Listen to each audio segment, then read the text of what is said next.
Yeah, buddy. Good morning. It's Boston has entered the chat on this lovely Friday morning, Yes, August 8th, live inside our Salem 5 Yes, studios. we are. George Bilecki, Travis Thomas. It is Friday, my friend. Not Friday Eve, as you like to say. Yeah. It is Friday. The real deal. Yay, about damn time. We made it. And George is humble. He's not going to say this. I am, because I like putting his business on Front Street. This is the last show of his career as a non-married man. When he returns to Boston has entered the chat, he will have, hold that hand up, he will have a Super Bowl ring on that finger, a.k.a. husband, a.k.a. Mr. Husband has entered the chat. Congratulations, my friend. My man, thank you for that. For you, Appreciate man. Proud that. of you, too. Appreciate Shout out that, Cecile, too. Yeah, win or loss, whatever our team does this upcoming week, Yes. we've already won it all. That's right. Because end of the day, the partnership that I have between my wife, that is beyond rings, Yes. that's beyond weddings, that's beyond memories. Oh, he ready. So you know what? He is ready. That's just what my vows are going to be. Coach speak like That on was the podium. fantastic. We take it one day at a time, baby. Okay? One day. Just There's a lot do your of- job. Hey, Do your job. Hey, the lead up, man. You know what? I should have told our viewers about this earlier. We have a voicemail, 617-790-0928. You can email us at chat@nesson.com. I should have taken wedding advice when it comes to planning. I will take marriage advice. How about Yes. that? 617-790-0928. That's great. You give me advice every day. I always do. appreciate it. I do. You're more than my co-host. You're one of my best friends. Yes. You're my brother, and I appreciate that. Yeah. I'll take some marriage advice from the viewers. He didn't listen to my advice. Maybe he'll listen to y'all. I said, run for your life, George, run! 0928.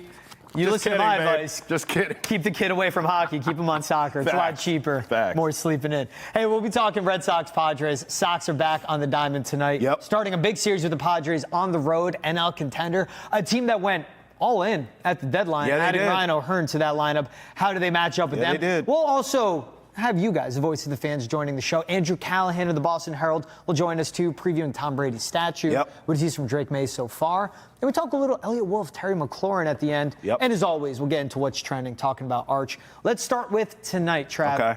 Red Sox in San Diego taking on the Padres, taking on the Fathers. Yeah. And a big Game 1 matchup, not just Walker Buehler for the Red Sox. Can he put the train on the tracks? Not keep it. Can he get the train to leave the station and get to its destination and keep it simple? I don't know. But also matching up with Nick Pivetta, sub-3 ERA, who's been the Padres' best pitcher this season. Well, we always remember Nick Pivetta around here. And look, I'm not going to sit here and act like, he's the second coming or anything. He certainly has a supporting cast around him with the Padres that helps him be successful. But I was always a Nick Pivetta fan, so I'm happy for him.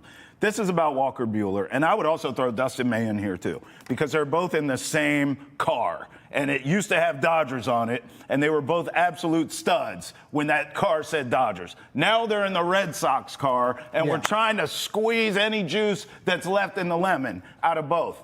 I hope for all things holy tonight, because we sit here and we talk about the Padres lineup and how good it is. Yeah. The Red Sox lineup isn't half bad either. So Buehler, all we're asking, Dustin May, all we're asking here, as George said, I love the analogy, just keep the train on the tracks. Can you get to 6 innings? Can you get me to 6 innings and just be serviceable? You're going to give up a couple runs. We can live with that. The Red Sox are going to help you out, give you some run support. They'll get a couple runs. I'm on the over tonight, by the way, for all my gambling peeps out there. 7.5's the total. I'm taking the over because I think we'll see runs. I think we're going to see fireworks offensively.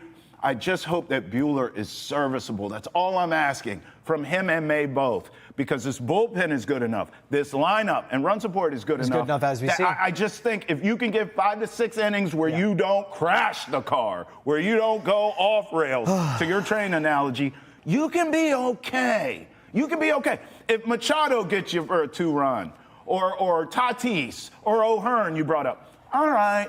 What you can't do is back to back to back, and then this guy, now the bases are juiced, and no. Can you be in control of the game? Can you be serviceable tonight? I'm watching Buehler for that. If we can find some consistency with him of just being average, I'll take it. It's not even just the earned runs. It's not walking batters. It's keeping everything in check, because when the bullpen eventually inherits this game at some point from you, is everything calm and That's everything right. You don't quelled. want to put him in a jam. You let up a Walker Buehler that has 3 earned runs. That's what we've got the last 2 starts. You'll take that. He's not going the distance. He can't break more than 5 innings. That's right. You'll take the 3 earned runs from him. That's a great outing for him. 6 tonight, 3 earned runs. Don't get us in any terrible Limit the situation. walks. You would take that. That's a win. And you make him win this game. Because this is a team that was able to rest the bullpen. This is a team that has a day off now. The arms are more rested. That's it. You can hand it off to them. It's again about the longevity.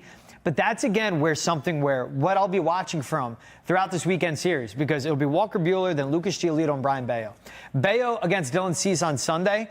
I mean, that is where they have the pitching advantage. Must see. And they're coming off a sweep of the Astros where at every start, every point that series, they had the pitching disadvantage. Sure. They had a bad matchup going against them, but they were able to overcome that, and that's what made that sweep more significant than what it really was. Yeah. With how this matches up, that likely will be a rubber match, in my opinion. I can't trust Walker Buehler the same way I struggle to trust Dustin May. But that's not on Walker Buehler or Dustin May. At this point in their career, they're doing their job. They're being asked to go out there and pitch. Now, how well they can pitch, that's something that's out of their control. That's a part of the athlete where they just don't have that stuff anymore, or they're being misused. This magnifies the shortcomings of the front office at the trade deadline. So locked in on Joe Ryan, they couldn't get a Merrill Kelly or a Zach Gallen. Who, again, can keep the train on the tracks better than those 2 guys. But it's all about, because this is also a series that will give us a peek into the playoffs. Who's that number 4 starter? Who's that number 5 starter? Obviously, they won't play the Padres unless they meet them in the World Series, which would be fantastic. Sure. But this is a true contender with the lineup and with an okay rotation. How do you match up with them? This is a playoff series in August, and here's what I mean. It's a foregone conclusion around here now that the Sox are going to make the playoffs. Now we're starting to talk about how deep is this playoff run going to look, okay? If both of those things are going to come to fruition, A, they finish the job and make the postseason, B, they do go on a run here. You have to win on the road. They've been great at Fenway. There's no worries about Fenway. But now you have to go on the road. Why I say it's a playoff series in August is because if you look at the Padres right now, the state of their team, it's the exact same thing. It's like looking in a mirror. The Padres are second in their division behind the mighty Dodgers, okay? They're at the top of the wild card standings. Now, they're right behind the Cubs, but the Red Sox are in the top of their standings. Padres are right there. So both of these teams are in very similar positions. The Padres obviously want to win this series. They're at home. It's against a playoff team. They're looking at it the same damn way as the Red Sox are. So in a lot of ways, I'm looking at this weekend. I'm glad you went to the pitching matchups, but I'm going totality here. I'm looking at this weekend of if the Sox can take 2 out of 3 from the Padres 100%. in their building, okay? I think it bodes well for what we're all wishing. We're all wishing this team goes on a deep playoff run in the AL, which isn't as good as the NL. So we need to see this. If you go out there and get swept, we're right back to where we were right out of the All-Star break. We're like, well, damn, all the air now has been let out of the sail. You lost, at that point, I guess that'll be 3 or 4 in a row. We're not feeling good about it. Or if you lose a series even. So I need to see the Sox take 2 out of 3 here to feel good about the potential of a playoff run. Yeah. Does that make sense? 1,000%, but it's also take 2 out of 3 to continue what they're doing. Sure. You're not going to sweep everyone. You're not going to go on these 8-game win streaks like we've seen, 7-game win streaks, what have you. You need to keep winning series, especially against great competition like what they're going to see from the Padres. I told you it's like looking in a mirror, right? Yeah. Red Sox are 8-2 in their last 10. Guess what the Padres are? 8-2. And this is a team for the Red Sox are very good at home, one of the best teams in Major League Baseball. Yeah. There is a drop-off in their play, especially with their hitting when it comes to being away from the friendly confines of Fenway Park. That's right. Okay, so how do you play on the road? You're going to have to win playoff games on the road. Not in San Diego, but you get what I mean. Yeah. Where this is the simple implication of home-away splits, everything like that, testing the depth of your rotation, testing the bullpen as well. And this is a team, at this point, 12 games above 500. They were struggling to get to 500 because they would get there and fall back, 12 games above, 4 back of the Blue Jays for the AL East crown. Yes. In that final wild card spot right now, a game ahead of the Mariners, 2.5 ahead of the Yankees. Yeah. Their success series to series matters so much. And this is a road stretch for them. Padres, Astros, but then they come home. Marlins Orioles. for 3, O's for 2, then they go to the Bronx. Yeah. At the Bronx, and then what is it after that? Orioles again? Orioles again. Yep. This is a good. Hey, bro. They got through the gauntlet. To break up, to open up the second half of the schedule. This is a really soft. I mean, bro. But they have to handle it, and they got to limit the dumb baseball. They do. Not covering first base in certain situations. Bad on the base paths as well. That's what they have to do. But this is the part two, and this is where you want to see all the investments the Red Sox have made. It's not just this offseason, but it's the extensions. Cedane Rafaela. Brian Bayo. Garrett Crochet. Roman. Now Roman Anthony. Kristian Campbell, when he eventually gets called back up, as his bat has been hot in the minor leagues. That's a good core of 5 guys. 2 of those being starting pitchers, 3 of them being defensive players and pieces in the lineup as well. Then you tag on the Trevor Stories and Alex Bregmans. That's what makes this team good, is they do have depth. And you see, as much as we're knocking on Craig Breslow for not getting Joe Ryan, you got to give him credit for the Carlos Narvaez acquisition, for the extensions and the early extensions they got these guys on, where they're all bargains if they continue to on their trajectory. But that's the macro, the micro taking on the Padres and Nick Pivetta. This is where a pitching mismatch could really hurt the Red Sox. And you're preaching. They don't have that. We didn't see an answer from Dustin May. That's his first start with the Red Sox. They're changing his approach on the mound. They're changing what his tendencies are. They are. For Walker Buehler, he is what he is at this point. And he's been inconsistent because he was nails against the Phillies, but then we haven't seen that consistency. That was a one-off. That's what I'm saying. We need – that's why I'm asking Walker Buehler. Like, we don't need you to – boy, I would love if we could turn back the clock and you were what you used to be. But right now, can you be consistently average? And we're all good. By the way, just because I'm here and I'm looking at it, we're talking about the schedule upcoming in the next 5-6 games. Bro, as you look for the rest of this month, I mean, I see O's, the Buccos, Diamondbacks, the A's. This is a nice schedule here for the Red Sox. So we're going to probably be picking series like this one where we say, okay, this is a litmus test for the playoffs. Because there is not a lot. This is good news, but there's not a lot of playoff teams left on the schedule, which is beautiful. But the ones you do play, we're watching with Hawkeyes now, like this series this weekend. Padres, Astros, then Blue Jays, Tigers at the end. Well, it gets tougher there, but I just mean the soft and I agree. O's, Buccos, Diamondbacks, A's. There's a lot of wins in there. Well, they're a playoff team.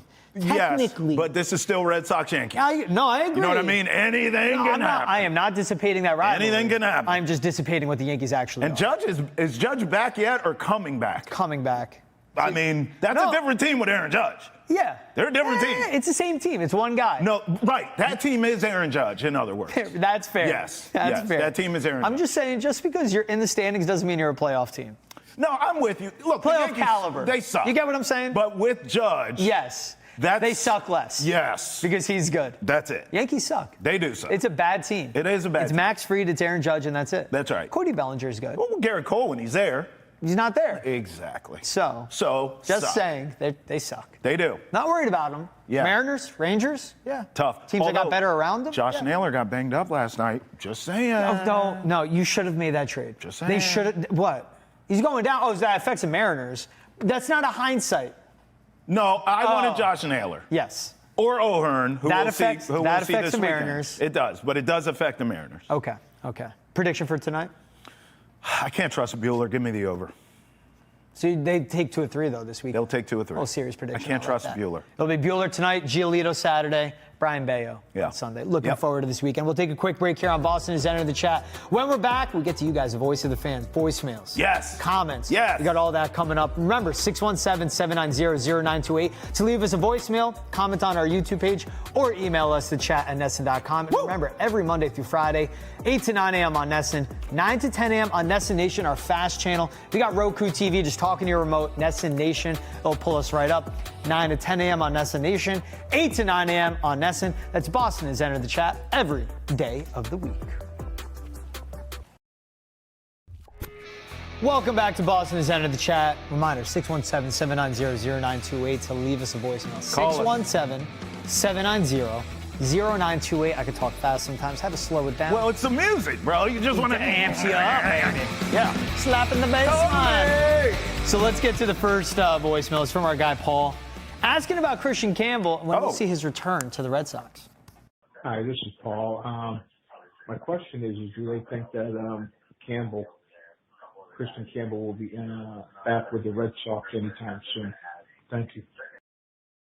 Was he at work?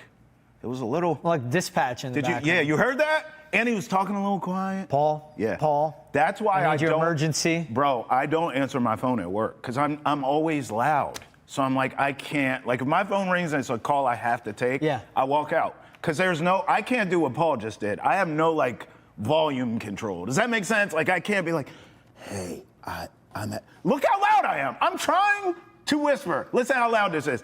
Hey, baby, I'm in a meeting. You're loud. See? I have been burned time and time again in my past from thinking I'm whispering, like, yeah, what you say you had on again? And somebody hit me with, hey, we can hear you. And I say, you can, I was whispering. Sorry, baby, I got to just keep it on. I'll see you when I get home. When people call me at work, they know I'm at work because I will answer, but I'm like, hey, what's up? They're like, oh, you at work? Because I'm talking quiet. How come I don't have that gear? It's you. You got one volume. That's why I love volume. You. That's it. You know, max. You'll hear me. I'll be like, hey, what's up? Oh, yeah. Wait. Yeah. Oh, you're not wearing shoes? Okay, send me a picture. This? I can't do this. Foot pics? Okay, sounds good. So talking about Kristian Campbell. Talk about it by your damn self. 15-game hit streak for the Red Sox. And it's not just that, it's him catching up to the fastball. That was the issue. Yeah. He's got his feet under him. He does. And he's hitting well in the box because Major League Baseball pitchers, when they caught up and that fastball went inside on him, he just couldn't. He's being dominated in the box. It's also, to him, learning first base, I'm not going to Worcester and watching Red Sox games. Let me own that. Well, I'm not going. I'm not. It's a really far drive, and Boston traffic sucks. I'm not going places because of the traffic. But the reports coming out, there's glowing reviews about his progress playing first. Yeah. It's not just his bat, but it's how he falls into this lineup. Now, like Marcelo Meyer injured, when is he back? Because Campbell's playing second. But if they think his bat is caught up, and if he has more confidence defensively at first, which will help his hitting, that's what makes sense of when we can see his return. First of all, I appreciate your honesty on a bevy of topics here this morning. Secondly, I agree. Look, I even thought, and we came on air and talked about this when this happened, I thought the way they sent him down and what they said at the podium, as the Red Sox I'm talking about, as an organization, I thought everything was handled right. There were no egos hurt. It was just like, listen, we're going to send him down for a while to get the fundamentals back and his confidence back, and then we're bringing him right back up. I thought that was great. And now I think we're seeing the results of he's back right. So let's bring him back. I don't want him to do it on the road, do it at home, but get him back in here, get him at first or wherever you're going to play him. I don't care. I think all these kids are interchangeable. We're seeing that, and they're all willing. So get them back. And then my thing is have them here for the playoffs. I want all these young guys, Roman Anthony, him, all of them. I wish Marcelo Meyer, although the rumor is he's trying to come back before the end of the year, great. I want them all to get playoff experience, regardless how far this playoff run goes, one and done or World Series. I need them to get that experience to bode well for the future. I think we'll see Kristian Campbell sooner rather than later, is my prediction. All right, we got a comment. Joe Hackett, this is after the Vrabel fight in the bloodied face. On coaches jumping in dog piles, he goes, Andy Reid would absolutely get into the middle of a fight if barbecue pork ribs were involved. Who wouldn't? Now, this is me, of course, saying you would never catch Andy Reid doing that because that doesn't make a great head coach, in my opinion. But I do like what that adds to the team. Man. But he's right. If you put some Q39 ends in the middle of that pile, Andy Reid will fight his way to get to those. So will I. Barbecue pork ribs. Oh, that swine is so divine. It sounds so good. Oh, it sounds. All right, here's another one. Steven Corsaro on Dustin May's debut. All right. He's not stretched out yet. After 60 pitches, his fastball velocity dropped off significantly, and his fastball movement is his best weapon. In a perfect world, this would be addressed, but not in Major League Baseball games. Fatigue is a killer for starting pitchers, and learning how to handle it is a self-learning process. Yes, it's a self-learning process, but if you know that his velo falls off after 60 pitches, Craig Breslow, Alex Cora, Andrew Bailey, they know that. So why would you trade for someone giving away your 10th best prospect and a really promising right-handed bat in James Tibbs as a prospect? Yeah. Also someone that you got in the Rafael Devers trade for 2 months of Dustin May, who you know, I know, Travis knows, Dustin May knows. Once it gets to 80 pitches, he just doesn't have it there. Sure. Look, it's hard for me to defend him in this way because Dave Roberts with the Dodgers, before the trade deadline, said, yeah, we're likely going to move Dustin May to the bullpen. Okay. And then the Red Sox traded for him as a starter. Yeah. And I was like, I don't know about this, but I'm going to give it a chance. And certainly, at least first look, not great. Now we're going to give him time here, but at some point, doesn't that conversation have to come back up? Like, is it, hey, when he gets to this certain number of pitches, it drops off. Let's just bring him out of the pen. But then now you have the gaping hole with the starter. So I don't know what you do. I don't know the answers here, but I just know before the trade deadline, the Dodgers, the mighty Dodgers, who this guy was a stud for forever, are saying, yeah, we're probably going to move him to the bullpen. It's a lot of question marks there. It really is. And that's where this is also that emergency trade, too, because obviously the talks for Joe Ryan cooled off. Yeah. They go and get Dustin May. But again, and it's nothing against Dustin May. He is what he is. Not, I want to say at this point in his career. He had 2 Tommy Johns. Exactly. And he's going to take longer. That was his first start with the Red Sox. Yeah. It's a lot of change. Andrew Bailey, the coaching staff, changing his approach on the mound. Sure. And how he attacks different batters and changing his overall usage of pitches. There's a lot for him to get used to. But nonetheless, when it got to 70 and when it got to 80 pitches, command went away and he couldn't throw strikes. I just said this about Buehler tonight, and I feel the same way about Dustin May. Can you just be consistently average? You can just be serviceable. I don't think the Sox are asking for miracles from these two. If you get them, great. But I really think it's just like, dude, can you go 6? Can you get us to 6 and not put us in any jams? Yeah. That's it. If you give up a couple earned runs, it's fine. Yeah. Just don't crash the car. If you can get that from May and from Buehler, you may be in good shape by the time the playoffs come around. But if you're not, we're all scared shackless because it's like, okay, well, I like the big 3. I like Crochet, I like Bayo, I like Giolito. But then it drops off a cliff after that. You can't have a drop off a cliff. You got to get a little bit closer to the performance you're getting from the big 3, although we know you're not going to match it. But you got to at least be consistently serviceable. That's all we're asking here. All right, let's get to another voicemail. This guy is Alan on the NFL banning smelling salts. Alan. Hey, good morning, guys. Alan from Arizona, originally from Lawrence. Great show this morning. Instead of the smelling salts, maybe Stephon Diggs could suggest using Cardi B's BBL before a game. Maybe that smell will get everybody motivated. I just had to give you guys a laugh. Have a great day. Alan is a wild boy. I'm sorry, you know what he's okay. Alan, thanks a lot. Now I have to be the voice of reason to explain to everyone. Okay. There are rumors, and shout outs to Alan too. He's a regular. We love him. There are rumors. There are rumors. Can lead to extra stench. I don't know, personally. Okay? There are rumors, and people say, the streets are talking, that BBLs have a scent. Yeah. A distinct scent. With the increased capacity, it gets harder to reach. Why did you do that? Don't capacity, do that. We don't need that. It gets harder to reach back why there. are you doing that? I'm just, No, I talk with my hands. We don't need it. With the increased capacity. We got it. With the increased capacity, Oh, it's Lord. harder to reach back after.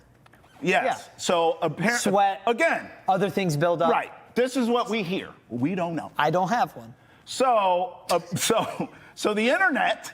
Of course I don't. The internet has suggested that can Cardi smell. B has a distinct scent. Not just her, everyone with. Now, by the way, Stephon Diggs has played into this. Stephon Diggs is supposed to comment under her picks, like, oh, smells of BBL, and then like the flirty emoji. Like they're playing into this. And Cardi B has cussed people out on live internet for suggesting this. So this is the thing. That's where Alan's going here. So thanks a lot, Alan, for making me explain this all before 10 a.m. in the morning. A stench that would wake you up, maybe get you nauseating. The difference with smelling salts, it's the NFL won't supply it, by the way. Players can still use it on the sidelines.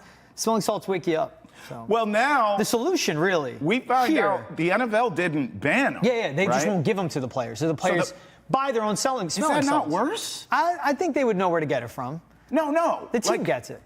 No, that's not where I'm The team going. supplies their own Gatorade. You're letting the Players and the get teams, smelling salts. Dude, there's going to be so many No, illegal. It ain't going to be smelling I think salts. they stick with the smelling salts they got. You Yes. do? Yes. The NFL says we The wash our brand. hands of this. It's Yeah. all on you. They're putting the cost on And the you think teams. they're going to stay the course? Because they don't want to provide something that masks the symptoms of concussions. I don't know, dog. Here's the solution. I don't know. Smelling salts, yes.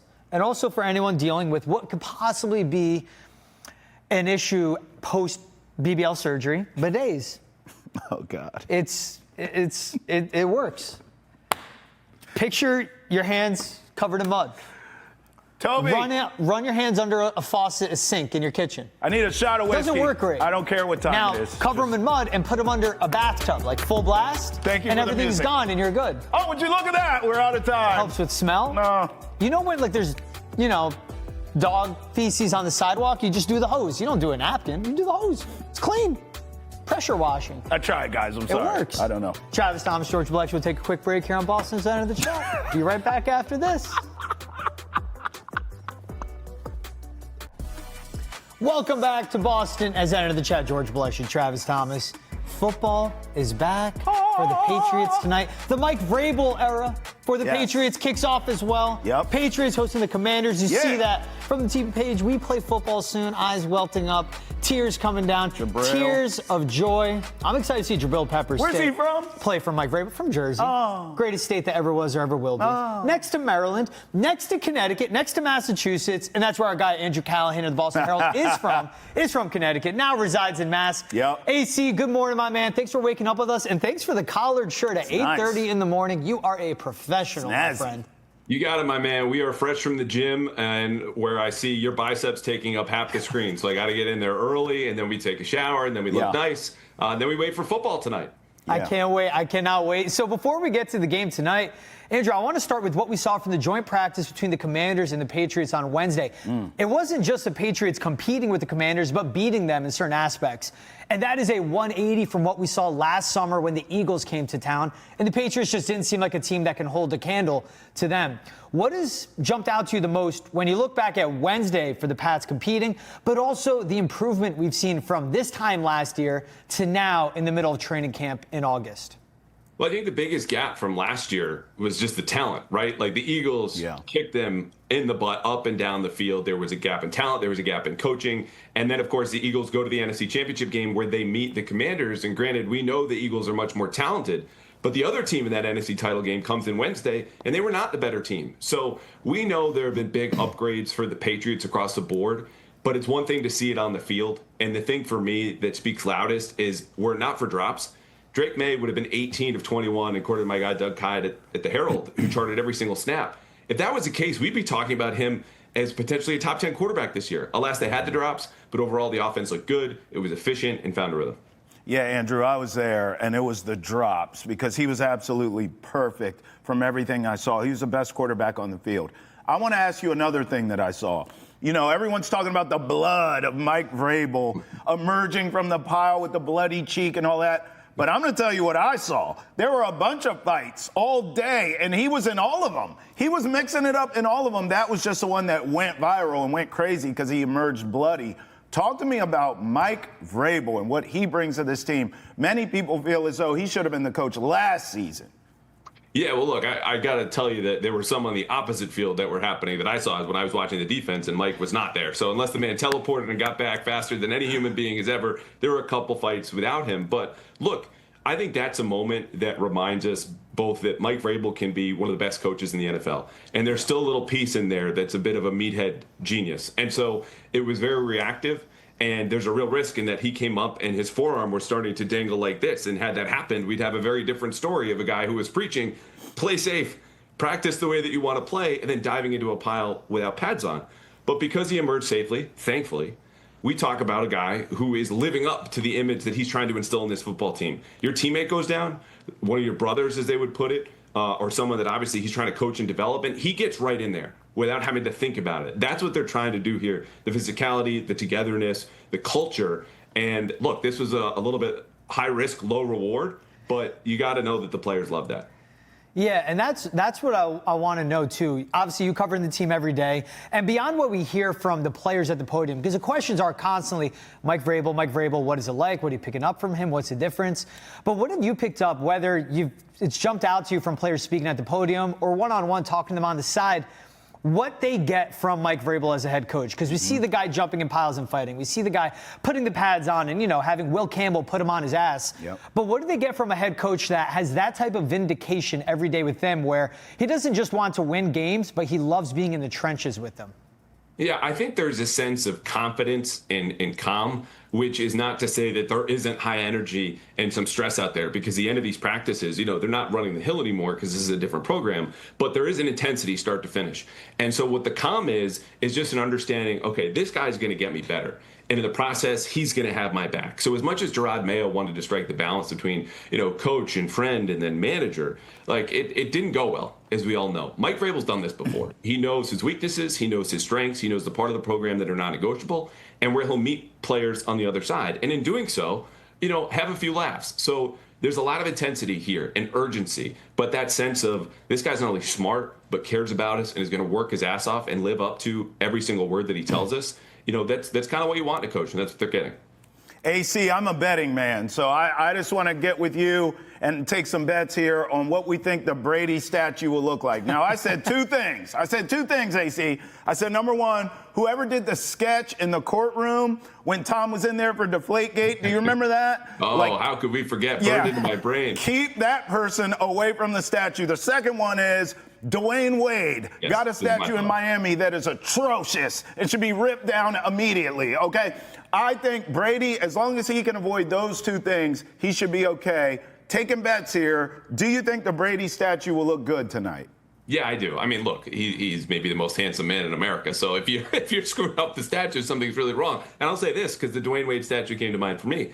I think whoever made that statue walked so every other statue maker could run. Because if you're a famous person, right, and you're an owner and you're going, hey, the one thing I need from you is not this, okay? I think that's happening every time there's a statue from here on out. So I think it'll be just fine. Yeah, I would hope they're not either, contracting the guy that built Cristiano Ronaldo's statue. Oh, that's another out one. in Portugal as well. Oh. Hey, before we talk about the next QB, it looks like will be the franchise quarterback in Drake May. Andrew, you've been covering the team for a long time. Brady will get his statue revealed tonight, and of course, he should get it. He's the greatest football player of all time, not just greatest Patriot. From your time covering Tom Brady, being a beat reporter for this team, and covering him during the height of this franchise, what's a story, what's a moment you can share, something that sticks out to you? There's the wins, there's the losses. We see the highlights on the field. But from Tom Brady being with the Patriots, what is a moment or a story that resonates with you from his time as a Patriot? Yeah, I'll give you two things. One on the field, and this is one of the best wins when you listen to guys like Devin McCourty and David Andrews. That AFC Championship game in Kansas City right before they win their last Super Bowl. And that last Super Bowl was all about defense, right? So Brady gets his ring. Remember the throw to Gronk, but they scored 13 points. That's the game that he did not win. The defense did. The game before, the man is going up and down the field in 2 minutes. Third down completions to Edelman, Gronk. Like, the doubts about the team were exaggerated at that point, the stuff they tell themselves. But to see that man at that age with that amount of pressure and a moment where the Chiefs are reaching for the baton, we got next. We're the dynasty to come. You guys go home. And he says, no, repeatedly in the fourth quarter and overtime was spectacular. The other one I'm going to steal from a guy who used to cover the team. Now he's in New Orleans, Nick Underhill, who the season after did the story for The Athletic about swamp ass. And he just straight up walks to Tom Brady about how you handle that in Miami. And he talks to all of his centers. And this is a time when Brady was drifting from the team. This is a guy that talked about he was the most miserable 8-0 quarterback ever. But he took a minute and was like, okay, that's a good story. And no one really bothered him in the locker room. And he shared it and he opened up. And so that personality was there, even though sometimes we all know he can come off a little robotic. There was some joy there, and it was great to see that side of him at the very end. All right, let's go back to the new quarterback now, Drake May. I mean, the draft class, Drake May, Caleb Williams, J.J. McCarthy, Michael Penix, Bo Nix, obviously Jaden Daniels. Where's Drake right now? Obviously, we know who's at the top. It's Jaden Daniels. He was a bad quarter or two away from the Super Bowl. We get it. Is Drake right now, you think, right behind him? Do you have Nix with what he's doing with Sean Payton out there in Denver? Or maybe you like Penix in Atlanta? Where's sort of Drake May right now, today, present in that pecking order, would you say, in that draft class? Yeah, I'd say second. I'd say second pretty confidently, because I think when you ask the question of who's driving the winning, who's creating the winning plays, Bo Nix threw a higher percentage of passes behind the line of scrimmage, I think, than any other quarterback in football. And those are plays where you just kind of dump it off, and the receivers got to go get yards. So, Drake is dealing with the worst pass protecting line in football last year. He's dealing with a bottom 10, maybe 5 skill group. And now that's been improved. But you look at the plays, extended or otherwise, and the scrambles. Imagine where they would be had Jacoby Brissett just gone on playing. And imagine where the Broncos might have been had Drake May been doing those things for them. So, of course, he's not as good as Jaden Daniels, but I feel very confident, all due respect to Penix, who I like, that he's definitively second in that draft class and probably around 17th, maybe 16th dead average in the entire league with the potential to be top 10 this year. Okay, AC, you hold on. We can't gloss over this. You said Jaden Daniels is definitely better than him. Is this based off the results you saw last year and how deep that team went? Or quite literally, you're saying, no, he's just a better quarterback than Drake May, period, from what you've seen? Because I would argue, and I did this with the DC peeps, of, look, Drake May didn't have half of what Jaden Daniels had. He didn't even have a really good coaching staff around him until now, of course. He had no weapons. His offensive line is the worst I've ever seen with thine eyes. Are you predicating this off of results, or you just think Jaden Daniels is a better player, period? Well, I think he's a better player, period, right now in this moment in time, August 8th, because of what I've seen on the football field and the things you can even hold independent of his surroundings, which, granted, yeah, of course, everyone had a better situation than Drake May, right? When you're the worst, you're the worst.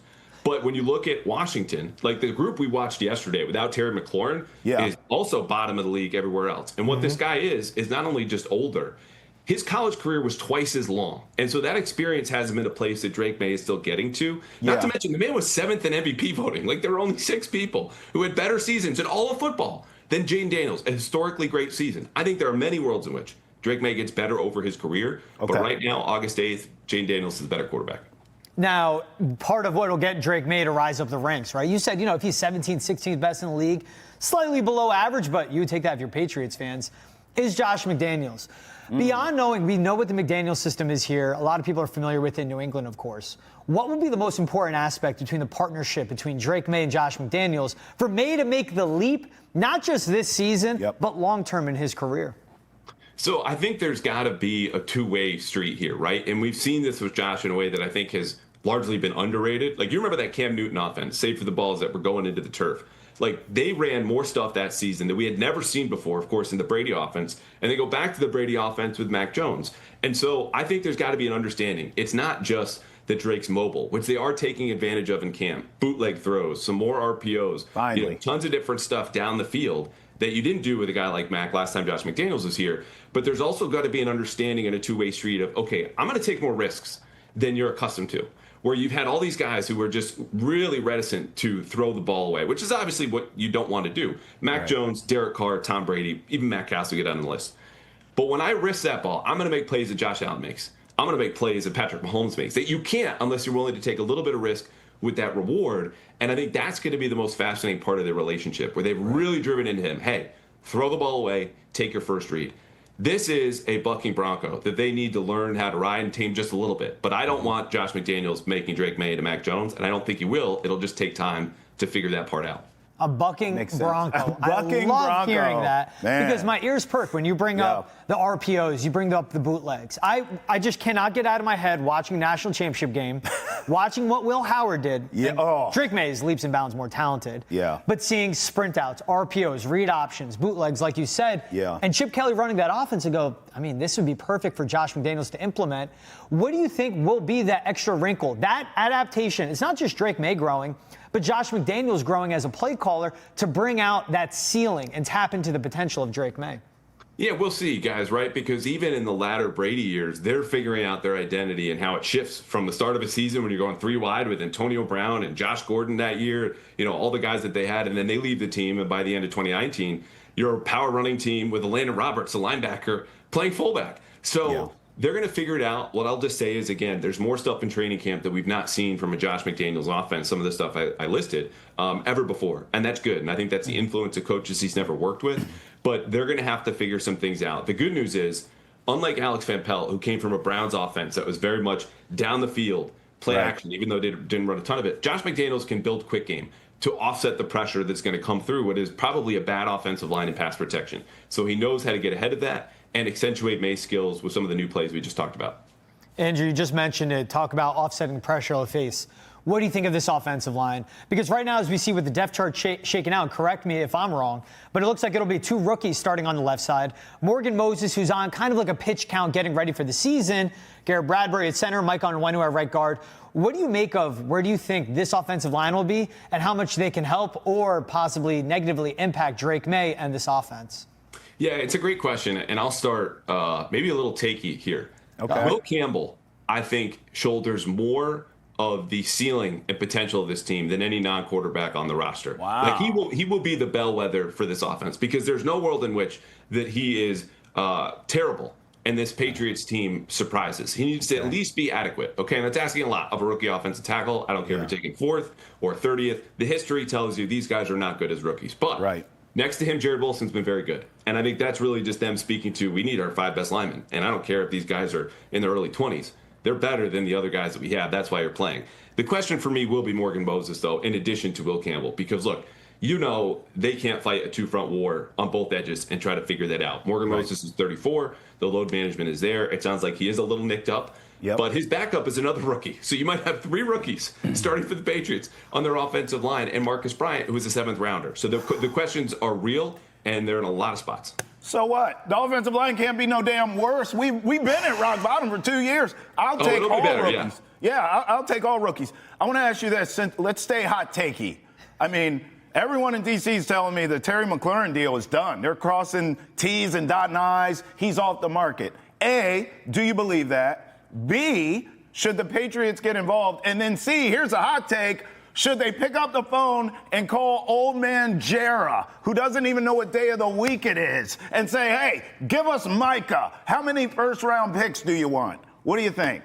Yeah, I think they should always pick up the phone. And I'll tell you from people that I've spoken with in front offices, they always do. Sometimes it goes from 30 seconds, no, we're not going to do that, and then they catch up about their kids. So to go back to McLaurin, though, who between the two, and we're talking remote possibilities as far as I've heard, and people like Diana Rossini, who's close with Vrabel in this regime and has a really good pulse on everything in the league, says it's not going to happen. She's echoing the folks in D.C. you just referenced. Terry McLaurin's going to be a commander. Of course, you should make a call. That's a guy who's not only a great player to position a need, he's a culture driver. He's everything that you don't have really in terms of experience, speed on the outside, because if not him, it's Kyle Williams. I wouldn't spend too much time thinking about this, but if you do, just get more to the Madden or fantasy football aspects of it, because that's the only place it's really going to happen. Yeah, one of Travis's boys from D.C., what's his name, Trav? Chick. Last name? Hernandez. Yeah, Chick Hernandez. I mean, he slipped it to Trav the other day. He goes, an agreement's pretty much already underway. It's just not signed yet. So that was a little tea that Trav picked up from his connections in D.C. Okay, so no Terry McLaurin in New England. Let's move on then at that point. How do you see the depth chart shaking out? Because I'll tell you, the surprise name for me, it's not Pop in his ascension. It's really not Kayshon Boutte, but we're seeing a lot of Javon Baker catch steam in training camp. Who do you see being the top 3 receivers and overall the guys that make this roster active playing game days on Sunday? So I'll tell you the way I see it now. Again, like I say, this could change. There are 5 roster locks for the receivers. You're talking Stephon Diggs, Pop Douglas, Kayshon Boutte, Kyle Williams, and Matt Collins. That is a full receiving core unto itself. Okay, and that's from what we've seen in practice. This is what we know about those players over time and their production and their careers. So that 6th spot could be Baker. It could be Kendrick Bourne. It could be Jalen Polk, though I doubt it, with Jalen Polk, or more Efton Chisholm, because that's a guy that everyone has seen and hasn't produced in the way that earns a roster spot. But right now, what Baker does that the other 3 guys I just listed do not, he has higher highs, right? The highlights there in practice are as good as any other receivers on the roster. The issue is the lows are a little bit lower, too. So I think they've got to look at that spot and go, do we want a reliable veteran who we can count on for 400 or 500 yards in Kendrick Bourne, especially if someone gets hurt, even though he's been slow and he's caught 2 passes from Drake May all summer? Or would we rather use that 6th spot as a developmental roster spot and keep a Baker or a Chisholm, or probably not, but maybe a Polk, as a guy who long-term will pay off even if he's not playing a lot this season? Yeah, I think that's a great point. Who do you think is a guy that's on the outside looking in end of it? I love that you bring up the Kendrick Bourne on the bubble, but also the names you bring up, like a Jalen Polk. Yeah, I don't see Polk on the roster. There's just nothing on the field that would tell me he deserves to make it. And I'll say this, too. He had a good camp last summer. People forget that. And this is not a case to be made that he should be on the roster. I just said I don't see it. But even for a guy who you excuse his rookie year, being in the worst circumstances any rookie could be, aside from Drake May, this season just doesn't feel that much different. So I don't think he's there. I think right now, Bourne would probably be out. He's also hurt. Yeah. And Cole Strange, to pivot to a different position, is another guy where you go, he's just not showing it. And I don't think this front office is going to be precious at all with players that have been here before, drafted or started. You got to prove it all over again. Yep. Yeah, Mike Vrabel said he doesn't. I don't care who drafted you, where you were drafted. He's giving everyone a fresh start. It doesn't sound like, and from your coverage, Andrew, well, you've been doing a great job down there too. How's Elliott Wolf still employed? That's another topic for another day. We'll have you back, brother. But I just. This stuff doesn't make any sense to me. You draft these guys and they're worthless. And that's a fireable offense. I'm sorry. That's a wasted draft pick. And you have several of them on this damn roster. Yet he's still here. One word, last name Kraft. And I think that's what it is with Elliott Wolf. He's Andrew Callahan of the Boss. Unless, Andrew, you want to correct me on my answer. It's true, though. No, look, Mike Vrabel's in charge. That's the thing to remember. And I think if we fired every GM for one bad draft class that they had, we would have more turnover than we do with head coaches. What? And so, yeah, Elliott Wolf, that was his one draft class. This one looks pretty good, by the way, that he contributed to. It does. So that's what it is. And it's just time. They see him as an asset. But look, this is Mike Vrabel's team. That goes for the front office, the coaching staff, and everything that happens on the field. Let's not forget, Eagles GM, he also passed on Justin Jefferson for Jalen Reagor. And look at what they just did this last season. We all missed. He's Andrew Callahan of the Boston Herald. He's talking about Mike Vrabel being in charge. Check out his latest article on John Stretch Stryker. Awesome piece he put out for the Herald. And always catch AC, him, Doug Hyde, Zach Cox every day covering the Pats. Andrew, loved having you on the show, my man. Appreciate the collared shirt. Have fun tonight. We'll see you next time on the chat, bro. Thanks, guys. Have a good weekend. All right, we'll send it to break here. When we're back, we'll get into what's trending, including Arch Manning and Texas. Be right back after this. Welcome back to Boston has entered the chat. Let's get into what's trending around the world of sports. Come on. Man, shout out to South Shore. Yes. Shout out to Braintree. Representing Massachusetts in the Little League World Series. Yes, Lord. They beat New Hampshire yesterday, extra innings, 3-2 the final. Game 1 with a wild pitch. Shout out to Braintree, man. Awesome run that they're on. They're going to Williamsport. Literally every kid's dream. It's fantastic. I'm rooting for them. I wish I was going to cover them. I've covered a couple teams at the Little League World Series. I've been there. I've gone down that big hill they have there and like a sack. It was crazy. It's like a, you know what I'm talking about? All right, cool. You see it on TV It's hard all to the time. explain. It's like a dirt hill. You just go down this. It's pretty cool. But it is a great atmosphere. And these kids, I'm telling you right now, the intensity is really like the literal World Series. Like this stuff, I was shocked being there in person covering multiple teams. I was shocked at the intensity because you go, and I'm a human. I'm thinking, all right, these are kids. Like, I'll go knock this assignment out and get back home. No, you get there and you're like, oh, this is like covering the real World Series. You're locked in. So it's really cool, and I'm rooting for this team. I hope they have a great showing there and they win the whole shebang-a-bang. Yeah, I'm excited to watch them. Be tuned in, be locked in. All right, let's talk some football now. Uh-oh. This one's interesting. Archie Manning. Okay. Of course, the father of Peyton, Cooper, and Eli Manning. You heard of him. The original man. Says his grandson, Arch, is staying with the Longhorns past this season. Cap! Now, this is something where also Arch's dad, Cooper, has been openly praising Texas's handling of Arch. So you say this is Cap. I don't think this is the craziest thing in the world. Because they're looking at Arch, and they don't want to rush him along. Not just his development as a quarterback, where he is under Steve Sarkisian, one of the best college offensive minds in the nation, but also his maturity. The kid's already a celebrity. He doesn't need the money. The family's got the money, and he's got the money in NIL. You bring him along. Why have him be drafted by the Browns? Why have him be drafted by the Saints? In an awful situation, you set him up for success. You let him stay with the Longhorns this season and next season. Fully develops, and when he's ready, when he gets to the NFL, he's hitting the ground running. Why the face? You act like it's a craziest thing. Because you're a walking contradiction. How? You are the main person on this show always that traces it back to the money. GM George. Yeah. And you're always right. Yeah. You have the audacity to sit up here and say, well, they're the Mannings. They don't need the money. Yeah. He's making plenty in NIL. Do you think rich people get money and then say, we're good? No! They need and want and covet more. That's how they get rich. Stay rich and get richer. You ever heard the saying, the rich get richer? Do you think that's by accident? Yeah. Hell no. Yeah. They're out getting more. Give me all the crumbs. I want all the money. Yeah. He is making $6 million at Texas NIL, okay? Yeah. Arch, we're talking about. Oh, yeah. Of course the Mannings love Texas. Of course they're going to say, oh, stay there, no big deal. Here's why I say Cap. He's going to go out this season and ball. That team is loaded. That is an all-star team, okay? He is going to go out. Now, I don't know if they're going to win the Natty or not. That's tough to do, Yes. right? Yes. You can only crown one champion. But Yes. Texas is going to be in the playoffs. Arch will likely win the Heisman. I mean, like, he's going to the NFL because there's more money to be made. There's no money if you win a Natty or get close, like they did last year. Yeah. Or you win the Heisman or whatever it is. All the accolades he's going to get, barring health, right? Barring injury. He's not going to do all that and then say, you know what I'm going to do? I'm going to come back here again for 6 months. No!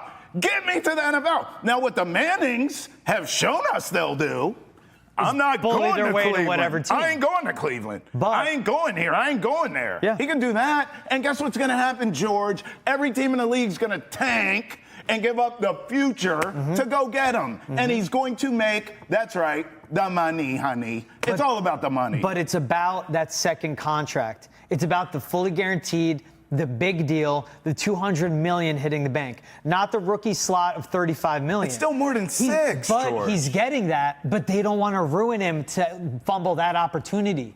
And if you get drafted, you rush him to the draft, he's not mentally prepared, he's not physically prepared, and he's not in the right football situation, he won't get to that second one. If you put his last name aside, you would not act like he's a lock to be a hit in the draft and to get to that second contract, right or wrong? You're disrespecting him. He can play. He can play. 1,000%. So many other guys could play, but the situation matters. Caleb Williams could play, and look at how he looked last year. Drake May could play. Yeah. Right? C.J. Stroud could play, and look at him from his his rookie season to his second year in the league. He couldn't play. They don't want to wreck him. Baker Mayfield could play. Look what he's doing for Tampa. And look who almost ruined him. Right. He had to go from Cleveland to Carolina to Los Angeles. Again, so they don't want to ruin him. The Mannings won't put him in that. That's kind of my point. And how do they not put him in that situation? They make sure he's as mentally prepared and physically prepared for the NFL by staying 4 years in Texas. 4 years? Under Sarkisian. This is about to be year 3. This is his junior season. Look, here's this is his third year in college. Here's the thing you're not thinking about. If he does all these things this year, they can win the Natty. He could win the Heisman. Yeah. Why would you come back? What's left? He's not coming back. What's so left it kind is of that depends. second contract. It's not draft slot. It's that second contract. I don't know, George. He does all that. You gotta go. He's a number 1 overall draft pick this year. Yes. And he'll be the number 1 overall draft pick next year. Oh. It's about the long term, and they're gonna play every card down to the wire. They're not rushing. They're not sweating. They have the leverage. They have Arch. I think he ends up back in New Orleans to bring it full circle. We'd see where it all started. With Kellen Moore would be a good combination. Yeah, dude. And with that offensive line, has a lot of assets in it. They'll have the number 1 pick too because they stink. Cleveland, different story. Cleveland's a mess. You don't want them going there. Take a quick break here on Boston's End of the Chat. When we're back, catch us on Nesson Nation. You guys know it. And Trev, I mean, this is our last show too, man. I'll see you in a couple weeks, bro. You'll be a married man. I'm out of here. Going international. Y'all won't hear from me. Don't call me. I ain't picking up. See you on Nesson Nation.